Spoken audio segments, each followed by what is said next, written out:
উজানের ঢল আর ভারী বৃষ্টি কমে যাওয়ায় উন্নতি হয়েছে দেশের বিভিন্ন এলাকার বন্যা পরিস্থিতির। তবে এখনও তলিয়ে রয়েছে বিস্তীর্ণ চর ও নিম্নাঞ্চল। পানিবন্দী রয়েছে লাখো মানুষ। বিভিন্ন জায়গায় রাস্তাঘাট তলিয়ে বন্ধ রয়েছে সড়ক যোগাযোগ ব্যবস্থা। জেলা প্রতিনিধিদের তথ্য ও ছবিতে ইমরুল কায়েসের রিপোর্ট।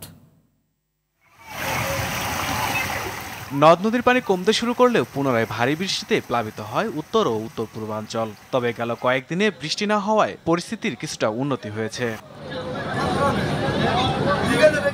কুড়িগ্রামে কমতে শুরু করেছে নদ নদীর পানি। তবে চরাঞ্চল ও নিম্নাঞ্চলের বসতবাড়ি এখনও পানির নিচে। ডুবে আছে জেলার ৭,০০০ হেক্টর ফসলের ক্ষেত, ভেসে গেছে ৪০০ হেক্টর পুকুর।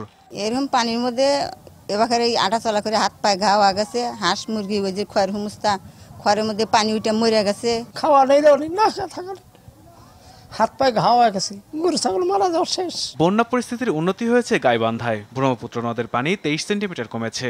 তবে টানা কয়েক সপ্তাহ পানিবন্দী থাকায় দেখা দিয়েছে পানিবাহিত বিভিন্ন রোগ। ওই ধান লাগাইতে যে চারা ফেলান লাগে, চারাগুলো যে আমরা ফেলাইছি এগুলো তো পানির নিচে পড়ে আছে। যেমন পায়ে পানির ভিতরে রাখতে রাখতে পাগুলো আপনার ফুলে গেছে বা পোকা ধরেছে বড় বড়। জামালপুরের ৬ উপজেলায় ২.৫ লাখ মানুষ এখনও পানিবন্দী। তবে গত ২৪ ঘন্টায় যমুনার পানি কমলেও এখনও বিপদসীমার ওপর দিয়ে বইছে।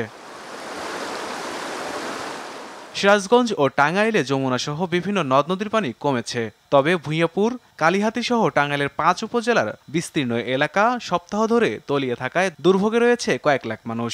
বন্যার্তদের মাঝে নিরাপদ খাবার ও বিশুদ্ধ পানির সংকট দেখা দিয়েছে। ধরবে গেলে সব ডুবে গেছে। আর এখন মনে করেন গরু বাছুরের খাদ্য নাই, মানুষও অভাবে পড়ে আছে। ক্ষেত খোলা মৌসুম যা করছিল সব তলাই গেছে।